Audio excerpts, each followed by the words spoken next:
this video, we're going to be talking about how to boost Depop sales with hashtags. So let's just get straight into the video.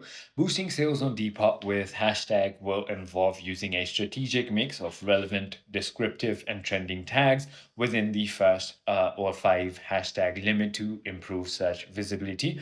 So in order to go ahead and optimize for search with five relevant tags, you need to use all five, which will maximize reach, but they also must be relevant. So use 3 to 4 tags to describe the item itself, like hashtag denim, hashtag jacket, or hashtag vintage. You can also use 1 to 2 tags to describe the aesthetic. So for example, hashtag Y2K, hashtag cottagecore, hashtag balletcore, and so on.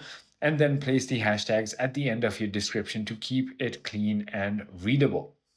Also, go ahead and focus on niche and descriptive tags. So avoid overly generic tags like fashion or hashtag clothes.